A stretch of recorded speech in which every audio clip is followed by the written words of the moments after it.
Explain in short में आपका स्वागत है।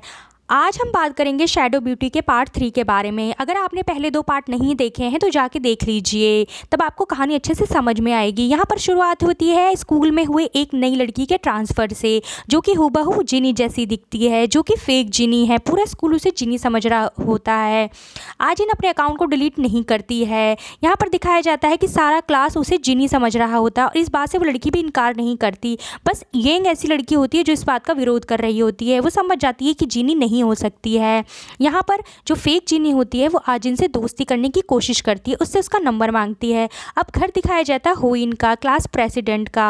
होइन और आजिन आपस में बैठकर बात कर रहे होते हैं। होइन उसे समझाता है कि तुम्हें इस अकाउंट को डिलीट नहीं करना चाहिए, क्योंकि अगर तुम इस अकाउंट को डिलीट कर दोगी तो पूरा स्कूल इसे ही जिनी समझेगा। अब दिखाया जाता है इंग को। इंग होइन के घर आती है, उसे देखती है, वहाँ पर कुछ कुछ उसे शक होता है। वो पूछती है क्या यहाँ पर कोई आया था, कहीं तुम मुझे चीट तो नहीं कर रहे हो। वो कहता है ऐसा कुछ नहीं है, मैं तुम्हें चीट क्यों करूँगा। और वो कहती है फिर ये चॉकलेट मिल्क तुम्हारे साथ कौन पीता है। वो इस बात से इनकार कर देता है। अब दिखाया जाता है फेक जिनी को, जिसने क्लास के सारे क्लासमेट को अपने घर में हाउस पार्टी दी होती है। यहाँ पर आजिन भी आती है, वो आजिन को भी इनवाइट करती है। यहाँ पर सब बैठ के बातें कर रहे होते हैं और फेक जिनी की बहुत ज़्यादा तारीफ़ करते हैं, जिसे आजिन को बिल्कुल अच्छा नहीं लगता है। अब यहाँ पर जो येंग होती है वो बहुत ज़्यादा परेशान हो रही होती है। वो सोचती है कि आखिर क्या वजह है, मेरा बॉयफ्रेंड मुझे इग्नोर कर रहा है। इसी तरह से वो उसके अकाउंट को स्क्रॉल कर रही होती है। फिर वो थोड़ा बहुत जिनी और होइन के बैकग्राउंड को चेक कर है, जिसमें उसे सेम बैकग्राउंड दिखाई देता है। वो समझ जाती है कि कहीं ना कहीं होइन और आजिन एक दूसरे को जानते हैं। उसे कहीं ना कहीं ये शक भी होता है कहीं आजिन ही तो जिनी नहीं है। वो कहती नहीं ऐसा नहीं हो सकता है। उसके बाद दिखाया जाता है एंग को। एंग अपने शक को दूर करने के लिए जिनी को मैसेज करती है।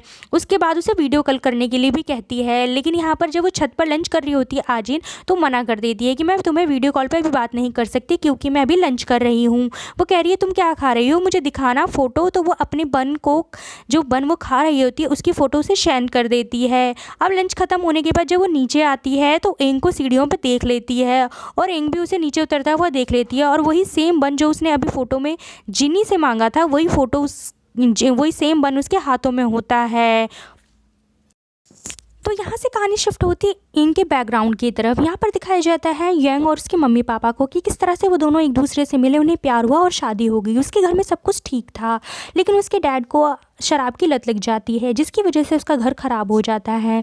येंग की मम्मी को भी एक बहुत बड़ी बीमारी हो जाती है, जिसकी वजह से उनकी तबीयत अक्सर ख़राब रहा करती थी।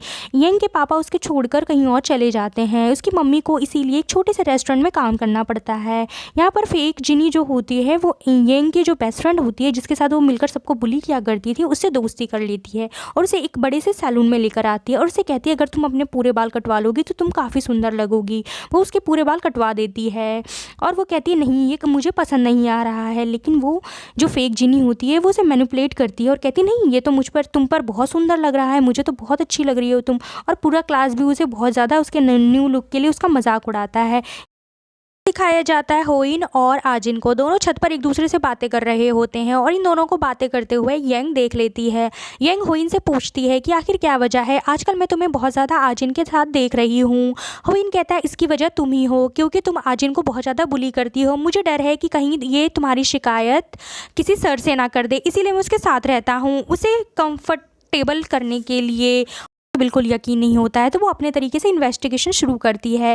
वो सारी बातों को कैलकुलेट करती है और सारी बातों का मतलब निकालने की कोशिश करती है। उसे याद आता है कि जो भी जिनी के पास प्रोडक्ट होते थे, जिनका भी वो ब्रांड एंडोर्समेंट करती थी, अगले दिन वो सारा सामान हमें आजिन के पास मिलता था, जिससे मैं हमेशा उससे ले लिया करती थी। ये सब बातें वो सोचती है। उसी के बीच वो इसका पता लगाने के लिए जिनी के पुराने स्कूल में जाती है। वहाँ से भी लड़कियों के बारे में बात करती है, वो उनकी फ़ोटो भी दिखाती है। लड़कियाँ कहती है नहीं हम इसको नहीं जानते हैं, हमारे स्कूल में जिनी नहीं पढ़ा करती थी। उसके बाद होइन और आजिन को दिखाया जाता है। आजिन कहती है कि कहीं ना कहीं येंग को मुझ पे शक हो गया है। होइन उसे कहता है तुम उसे कहो कि वो तुम्हें अभी वीडियो कॉल करे, क्योंकि उसका लोकेशन तुम्हारे पुराने स्कूल के पास आ रहा है। उसके बाद वो ऐसा ही करती है। यहाँ पर होइन कुछ ना कुछ कंप्यूटर से एडिटिंग करके उसके फेस को बिल्कुल जिनी जैसा दिखा देता है और वो दोनों एक दूसरे से बातें करने लगते हैं। इतने में येंग के फ़ोन पर किसी का फ़ोन आता है, पर उस फ़ोन को वो उठा नहीं पाती है, फ़ोन कट जाता है। लेकिन कहीं ना कहीं एडिटिंग ख़राब हो जाती है और यहाँ पर थोड़ा बहुत उसे आजिन की असली फ़ोटो दिखने लगती है। इतने में उसे तुरंत ही वो फ़ोन काटने को कहता है और वहाँ से फ़ोन काट देते हैं। इसके बाद वो अपने घर आती है। घर आके दिखाया जाता है उसकी मॉम की डेथ हो गई है। यहाँ पर वो बहुत ज़्यादा रोती है। यंग को काफ़ी बुरा लग रहा होता है कि वो अपनी मम्मी से आखिरी बार नहीं बात कर पाई है। वो कहीं ना कहीं इसकी सिर्फ एक ही वजह है और वो है आजिन की इन्वेस्टिगेशन के चक्कर में ही वो ऐसा किया। उसके बाद आजिन उसके मॉम की कंसोलेशन रिस्पेक्ट देने आती है। वो उसे बताती है कि तुम्हें अच्छे से खाना पीना चाहिए। वो कहती है कि मुझे कुछ नहीं सुनना तुमसे, तुम्हारी वजह से मैं अपनी मॉम का आखिरी फ़ोन नहीं उठा पाई हूँ, चली जाओ यहाँ से, दोबारा मेरे सामने मत आना। वो कहती है कि ये सब बातें मैं किसी को नहीं बताऊँगी, तुम घबराओ मत। इसके बाद यहाँ पर दिखाया जाता है हुइन को। हुइन सोचता है कि काफ़ी दिन हो गए हैं, यंग स्कूल क्यों नहीं आ रही है, कहीं उसे सब कुछ सच तो नहीं पता चल गया है। उसके बाद पर दिखाया जाता है यंग की बेस्ट फ्रेंड और फेक जीनी को, दोनों आपस में कुछ बातें कर रहे होते जिसके बारे में हमें आगे पता चलेगा। यहाँ पर दिखाया जाता है यंग को जो कि बहुत ज़्यादा बीमार होती है। टीचर उसे कहते हैं तुम क्लास में जाके आराम करो। यहाँ पर आजिन की गले का लॉकेट खो चुका होता है जो कि उसे उसके बेस्ट फ्रेंड ने दिया था। इसके बाद वो हुइन को ये बात बताती है। हुइन कहता है तुम क्लास में जाओ, मैं एक टीचर को बता के आता हूँ। टीचर कहते हैं पूरी क्लास की तलाशी लो। फेक जीनी यंग के बैग में चेक करती है जिसमें उसे वो लॉकेट मिल जाता है। पूरा क्लास यंग को चोर समझने लगता है। यंग कहती है मैंने ऐसा कुछ नहीं किया है और ये देखकर पूरा क्लास उसे बुली करता है। यहाँ तक कि फेक जीनी भी उसे बुली करती है। वो भी उसी तरह से उसे बुली करती है जिस तरह से यंग ने लास्ट टाइम किया था। अपने पैरों से उसकी स्कर्ट को ऊपर करके पूरा क्लास ये सब चीज़ देख रहा होता है।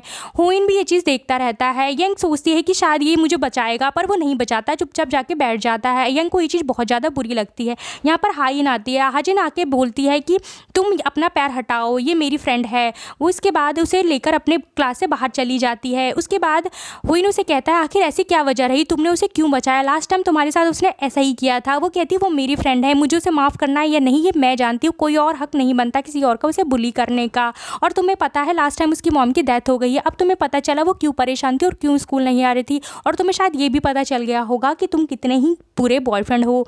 हुइन को ये चीज़ बहुत ज़्यादा बुरी लगती है। अब वो क्लास में आती है।